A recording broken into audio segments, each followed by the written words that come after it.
Namaste guys and welcome again to my YouTube channel. So as requested from some of you, today I will explain how to do downward facing dog.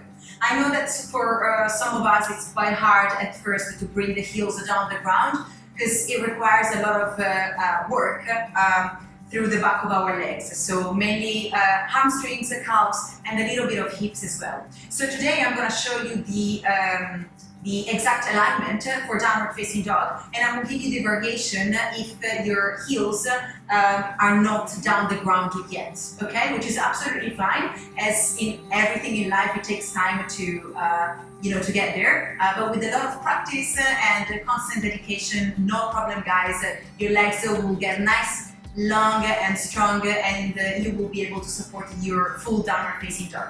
After this, I will give you a few poses that you can practice by yourself or include in your daily practice to just give your legs that lengthen that they might need in order to have an amazing downward facing dog.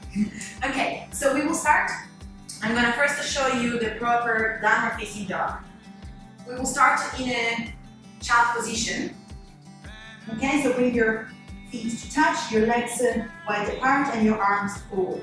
We can just stay here a few more breaths. And then slowly from downward facing dog, we will start to lift up in a tabletop position. Now spread your fingers wide and make sure that your hands are in line with your shoulders, while your knees are in line with your hips. From here, tucking the toes under, we're gonna start to slowly push the floor away with our hands, extending the arms and lifting up our knees, okay? And then from here, we will start to lengthen our legs and gently press our heels down the ground, okay? So you want your hands and your fingers to face forward. You want again your feet hip width apart, and you want to really start to press your heels down the ground. Now from here, I want you to think when you're in downward facing dog of your whole body, so of your body as a whole. I want you to keep pushing the floor away with your hands, keeping your arms nice and tight. Externally rotate the shoulders so that there's some space between your ears and your shoulders. And see if you can lift up the tailbone just a little bit more up towards the ground. You want to squeeze the tummy in and you want to suck the tummy in, okay?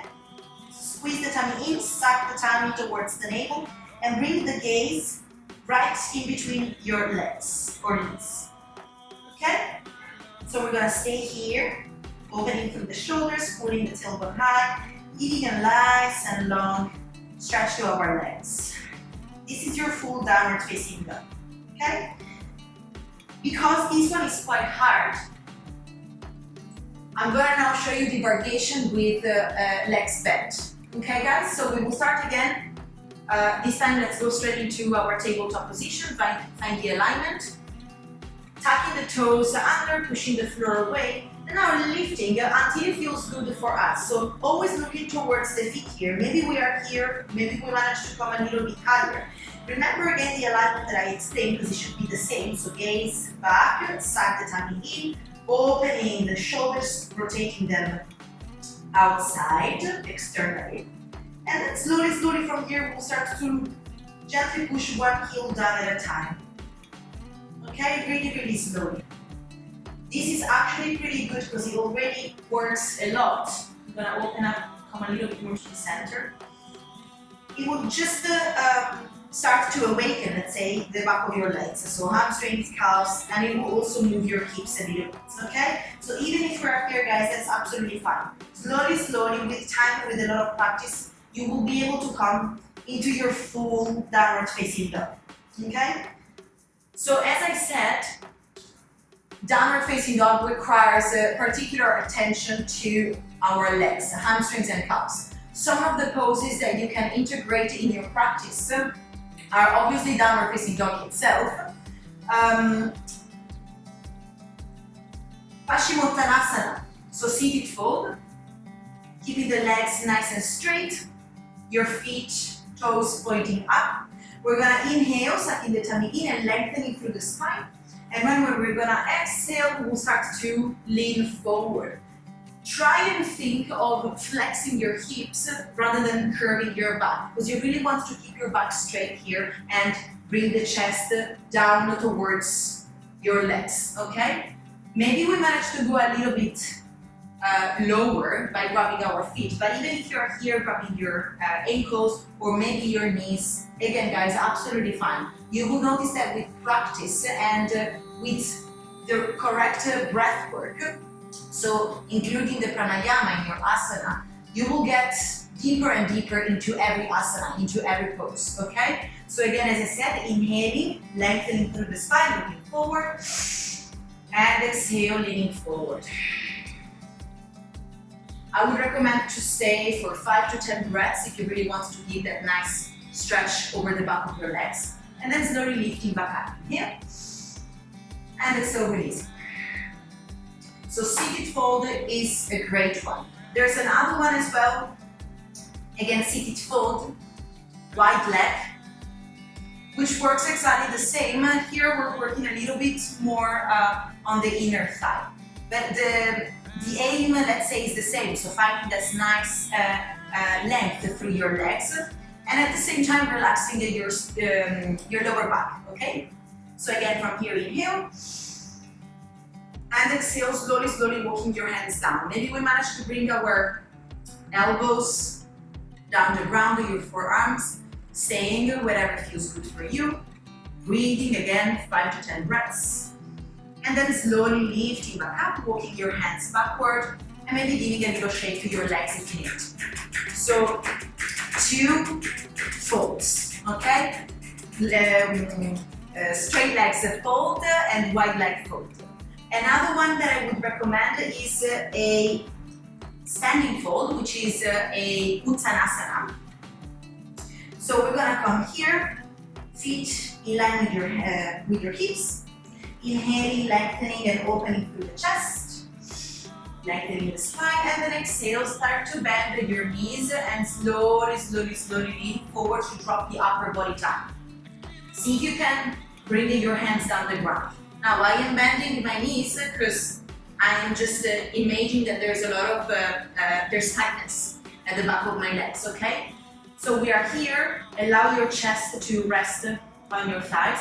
And just breathe. Then if you want to create some movement, you can see whether you can find some space around your legs while really dropping your upper body down. Constant breaths through the nose. Eventually, slowly, slowly, you will be able to find that nice lengthen through your legs and come straight into your Uttanasana, forward fold. Okay guys? Then slowly, grabbing the hips, inhale, rising back up, and exhale, relax. Nice. One more exercise that I would recommend is a half split, okay? Half Hanumanasana that I'm gonna show you. So we will start in, again, a tabletop position, and we will start by lengthening one leg at a time. So let's start with the right leg. We're gonna bring the leg forward. Okay, so I've done it quite fast actually. Let's do it slowly. So if this it's quite hard for you to do, no problem. We're just gonna take it slower. So lift up on your fingertips. Start to bring this right foot forward, slowly, slowly. Maybe you will have to stand all the way and bring your leg forward. Whatever feels good for you. As long as then you find this straight leg and you have your right heel down on the ground.